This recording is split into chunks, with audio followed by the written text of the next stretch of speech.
નમસ્કાર દર્શક મિત્રો, હું ડોક્ટર જયનારાયણ વ્યાસ.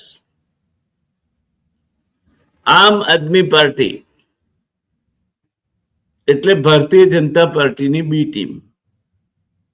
આમ આદમી પાર્ટી જેણે ગઈ વિધાનસભામાં ભારતીય જનતા પાર્ટીના વિરુદ્ધનો મત કોંગ્રેસના ખાનામાં ન જાય એમ ચૂપચાપ પોતાના ખાનામાં વાળી દીધો અને ભારતીય જનતા પાર્ટીને સત્તાના સિંહાસન પર પાછી બેસાડી દીધી. આમ આદમી પાર્ટી એટલે કેજરીવાલની પાર્ટી, આમ આદમી પાર્ટી એટલે ભગવત માનની પાર્ટી, આમ આદમી પાર્ટી એટલે રાષ્ટ્રીય સ્વયંસેવક સંઘ અને ભારતીય જનતા પાર્ટીનું ભેગા થઈને કોંગ્રેસને સત્તા સ્થાનેથી દૂર કરવા માટેની સફળતાપૂર્વકની એક ચાલબાજી. એનું નામ આમ આદમી પાર્ટી. આ આમ આદમી પાર્ટી ગુજરાતમાં હમણાં 2 દિવસ પહેલા જ આપણે કહ્યું કે લોકપ્રિયતામાં બીજા નંબરે છે, કોંગ્રેસ 3જા નંબરે ધકેલાઈ ગઈ છે. અને આવું જ ચાલ્યું તો કદાચ આમ આદમી પાર્ટી ને ભારતીય જનતા પાર્ટી બે વચ્ચે જ ચૂંટણીની હરીફાઈ થાય અને આમ આદમી પાર્ટી કદાચ અણધાર્યો અપસેટ ઉભો કરે તો પણ નવાઈ પામવા જેવું ના રહે. આ બધી વાતોને છેલ્લા 2 દિવસમાં જે કઈ બનાવ બન્યા એને આ ધારણાઓનો ધરમૂળથી છેદ ઉડાડી દીધો છે. નમસ્કાર મિત્રો, આજે આપણે રાજનીતિની નહીં પણ અસ્તિત્વની વાત કરીશું. પંજાબ જેને 2022માં આમ આદમી પાર્ટીને 92 બેઠકો આપી ઐતિહાસિક જીત અપાવી, આજે ત્યાંનું રાજકીય ચિત્ર બદલાઈ ગયું છે. આમ આદમી પાર્ટી માટે પંજાબનો જે કિલ્લો સૌથી વધુ મજબૂત ગણાતો હતો, આજે એ જ કિલ્લો ધ્વસ્ત થવાની તૈયારીમાં છે. અને આ કિલ્લાને હલાવનાર કોઈ રાજકીય પાર્ટી નથી, પરંતુ શીખ સમુદાયનું સર્વોચ્ચ અધિકાર કેન્દ્ર એટલે કે અકાલ તખ્ત સાહેબ છે, જ્યાં આપણે મથું ટેકવીએ છીએ અને કહીએ છીએ કે જો બોલે સો નિહાલ, સત શ્રી અકાલ. આપણે કહીએ છીએ કે સત એટલે સત્ય, શ્રી એટલે કલ્યાણ અને અકાળ એટલે અનંત. આ 3 વસ્તુઓ જ આખરી છે. આ અકાલ તખ્ત સાહેબે આંખ લાલ કરી છે. આપણે જાણીશું કે કેવી રીતે કાયદાકીય સુધારો અને એક વાયરલ વિડીયો પંજાબની સત્તાને ધર્મસત્તા સામે માથું નમાવવા મજબૂર કરી રહ્યા છે.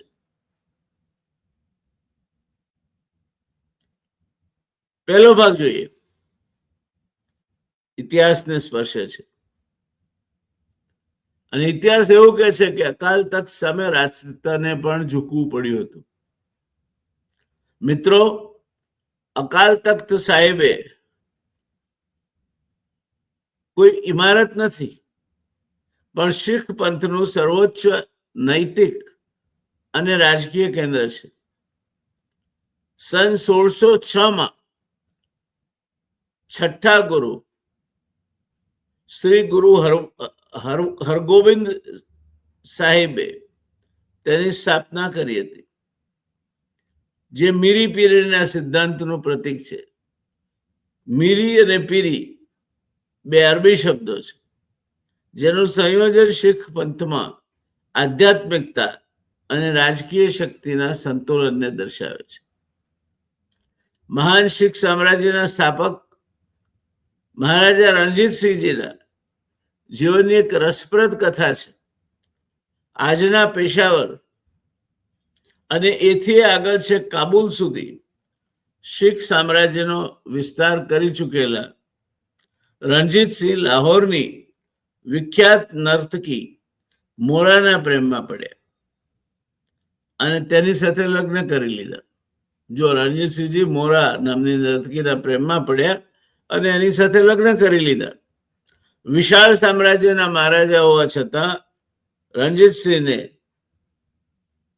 આ કદમ ઉઠાવતા તો ઉઠાવી લીધું, પણ પછી છુપો ડર હતો અને એ ડર આખરે સાચો પડ્યો.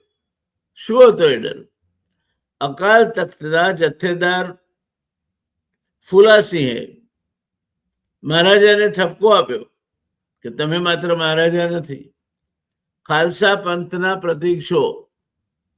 તમારી વર્તણૂક બાકીના સમાજ માટે દાખલો બેસાડવાની અથવા દાખલો બેસાડનારી હોય. અકાલ તખ્તે મહારાજાને તેડું મોકલ્યું. He was summoned.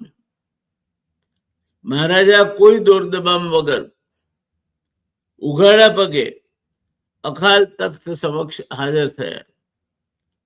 જથ્થેદારે તેમને શીખ પરંપરા મુજબ તનખૈયા જાહેર કર્યા અને દંડ પણ ફટકાર્યો, જેનો મહારાજાએ નતમસ્તકે સ્વીકાર કર્યો. તમને યાદ હશે જ્ઞાની જયસિંહને પણ તનખૈયા જાહેર કરવામાં આવ્યા હતા અને એમણે સુવર્ણ મંદિરમાં આવતા યાત્રાળુઓના જોડા સાફ કરવાની સેવા બજાવી ભારતના રાષ્ટ્રપતિએ અને પ્રાયશ્ચિત કર્યું હતું. શીખ મહારાજા રણજીતસિંહે પણ અકાલ તખ્તની નારાજગી સામે સર ઝુકાવવું પડ્યું.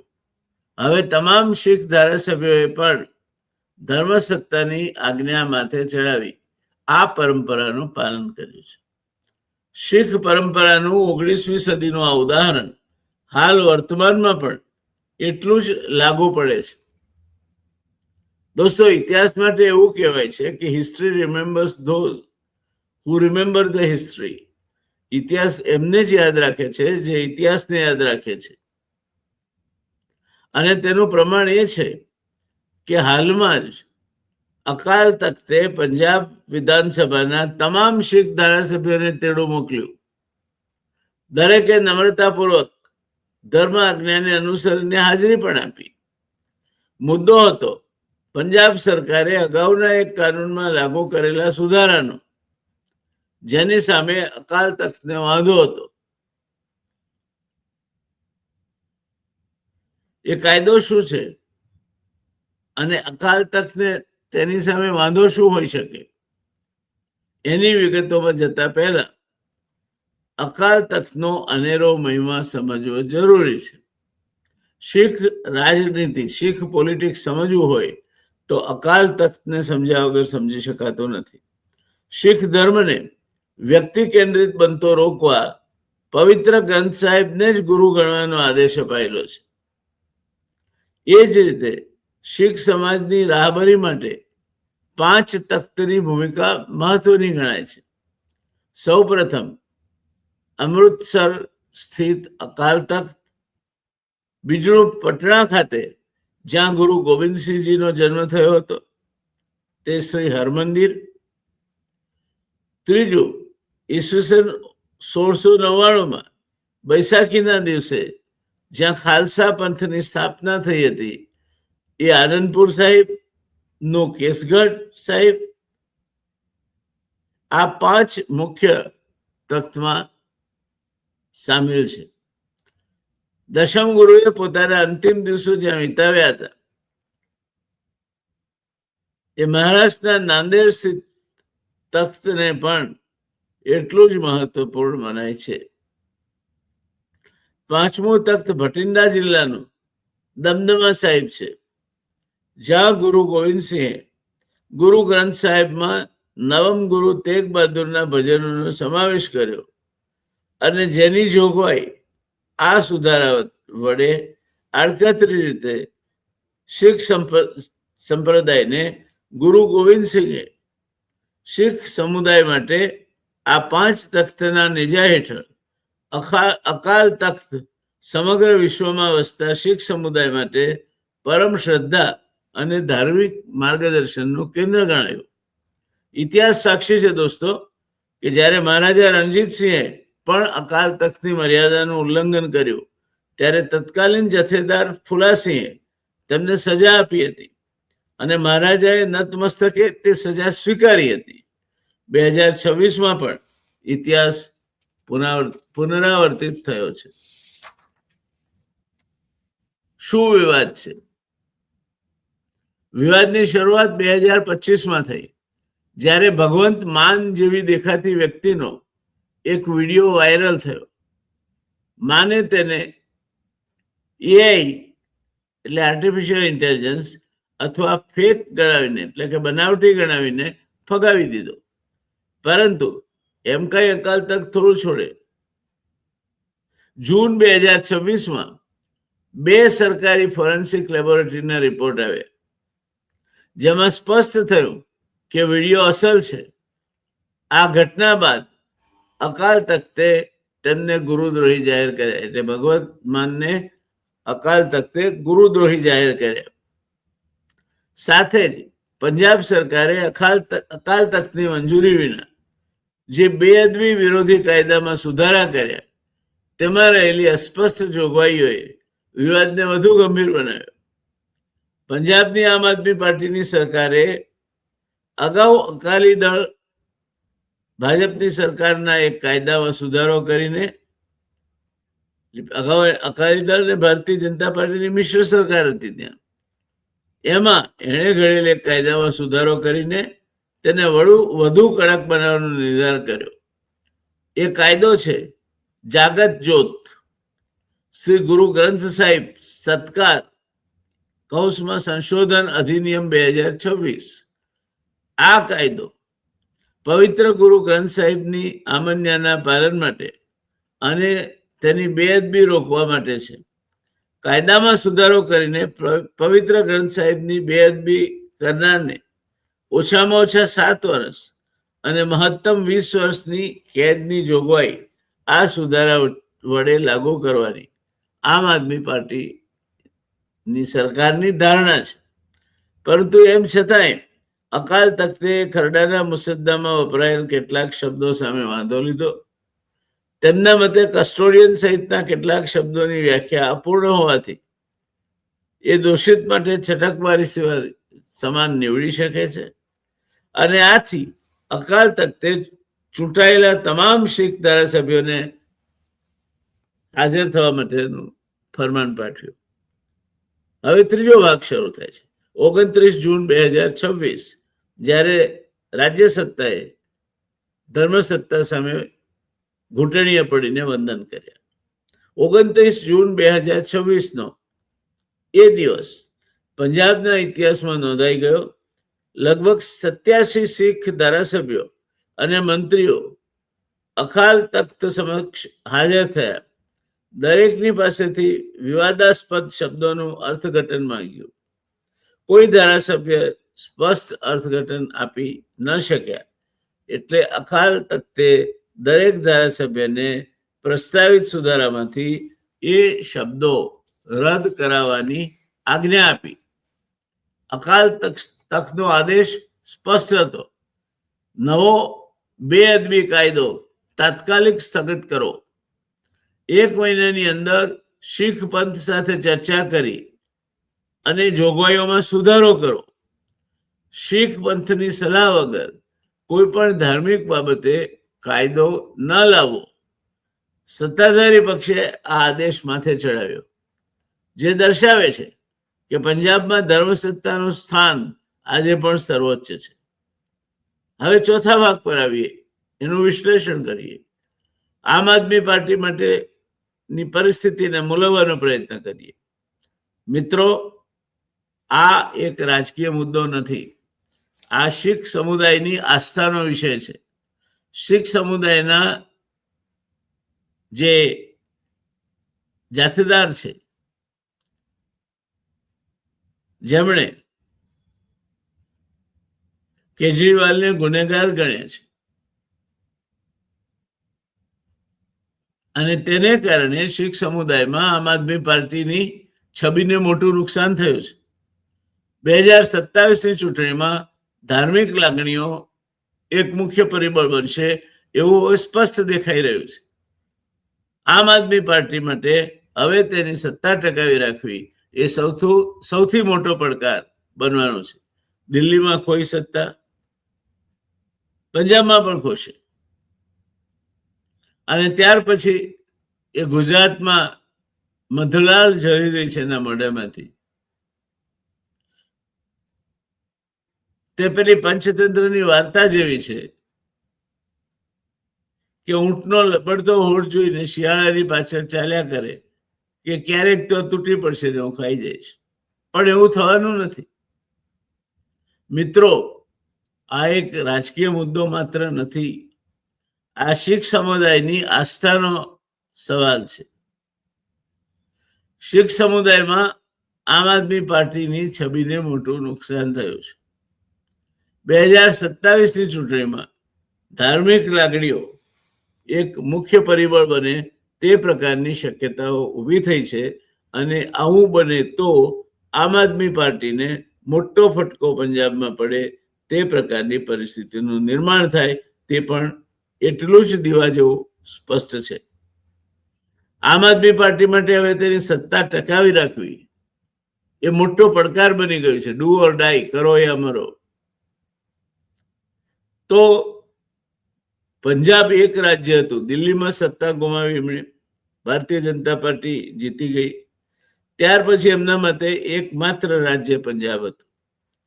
ત્યાં પણ ભગવંતસિંહ માન અને કેજરીવાલ વચ્ચેના અંતર વિગ્રહો, ડખા વધુ ને વધુ સપાટી પર આવતા જતા હતા. તેમાં અકાલ તખ્તના આ નિર્ણયને કારણે જેણે ભગવંતસિંહ માનને ગુનેગાર ઠેરવ્યા, એ નિર્ણયને કારણે પંજાબની રાજનીતિ આજે એક અનોખા વળાંક પર છે. અકાલ તખ્ત સાહેબ, જે શીખ પંથની એકતા અને ન્યાયનું પ્રતીક છે, તેણે ફરી એકવાર સાબિત કરી દીધું છે કે સત્તા ગમે તેટલી મોટી હોય, એ પછી મહારાજા રણજીતસિંહ હોય કે ભગવતસિંહ માન જેવા મુખ્યમંત્રી હોય,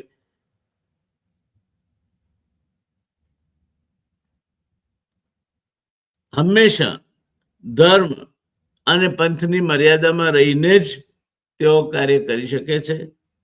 શું આમ આદમી પાર્ટી આ સંકટમાંથી હેમખેમ બહાર આવશે કે પંજાબ ફરી એકવાર બદલાવના રસ્તે જશે? શું કોંગ્રેસ એના આંતરિક મતભેદો ભૂલીને અમરીકસિંહને મનાવીને અકાલીઓ સાથે પાછું પુનઃ ઐક્ય સાધીને પંજાબમાંથી આમ આદમી પાર્ટીને બહાર તગેડી મૂકશે? શું આ રીતે બધેથી તગેડાઈ ચૂકેલી આમ આદમી પાર્ટી એ ગુજરાતમાં સત્તા પર આવશે? વાતમાં માલ શું છે? રાજુ કપરડા, આમ આદમી પાર્ટીનો એક કિસાન આગેવાન, ધુઆંધાર યુવાન, જુઝારુ યુવાન, એ ભારતીય જનતા પાર્ટીમાં જોડાઈને અત્યારે જિલ્લા પંચાયતના સભ્ય બન્યા છે.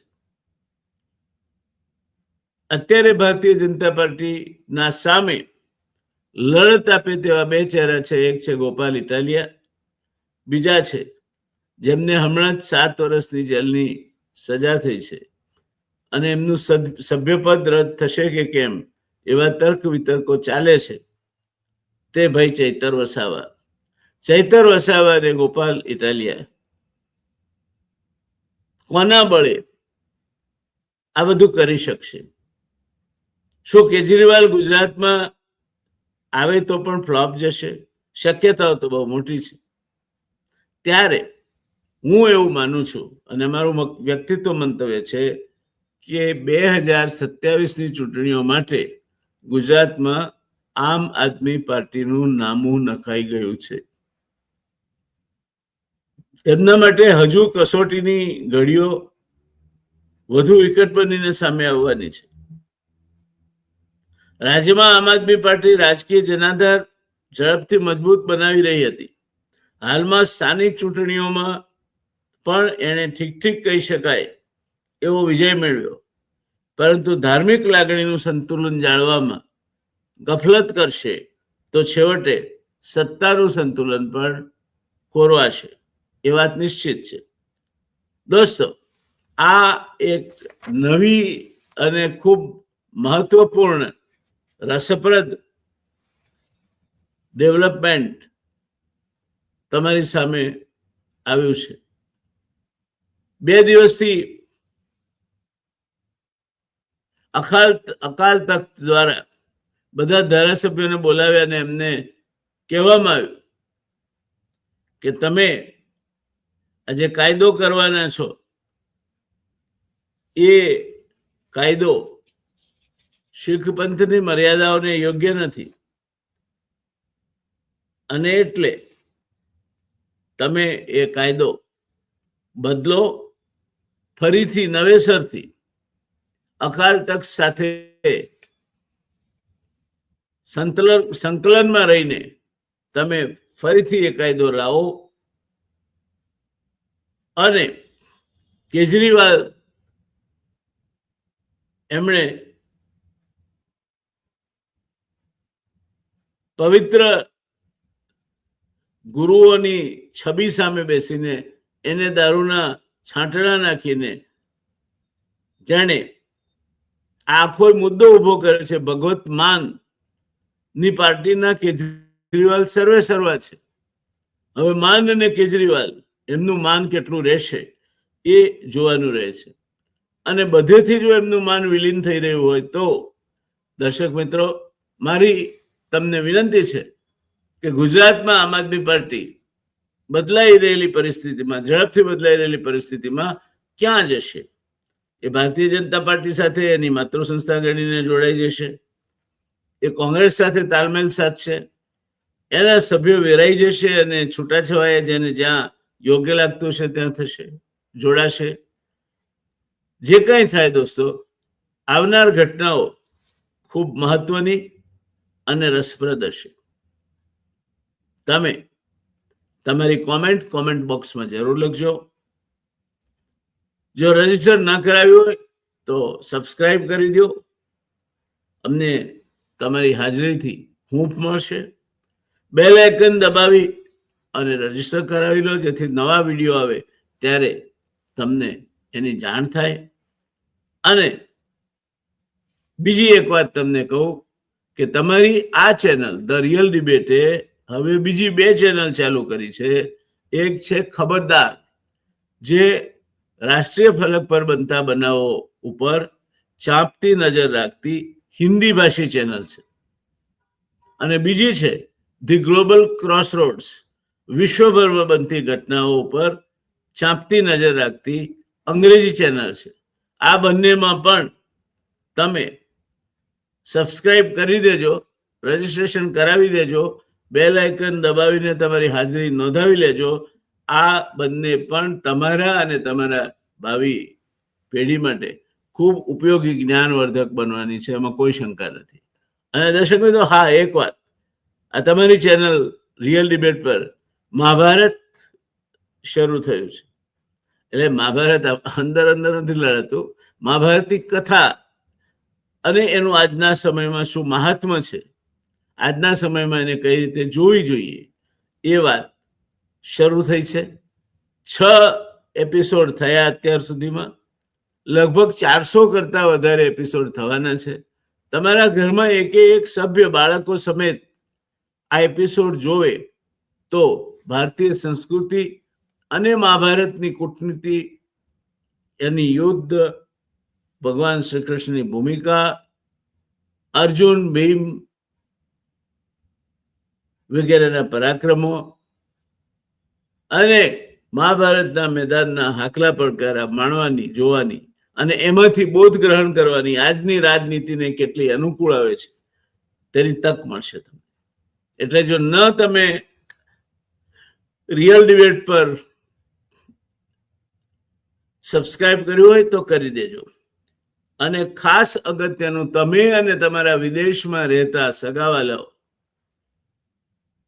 મારી હિન્દી ચેનલ ખબરદાર અને અંગ્રેજી વૈશ્વિક ચેનલ ધી ક્રોસરોડ્સ પર ચોક્કસ પોતાની હાજરી પુરાવે, સબસ્ક્રાઇબ કરે, બેલ આઇકન દબાવી અને રજીસ્ટર કરાવે. તો આજે બસ આટલું જ દોસ્તો. હું આપનો દોસ્ત જય નારાયણ વ્યાસ.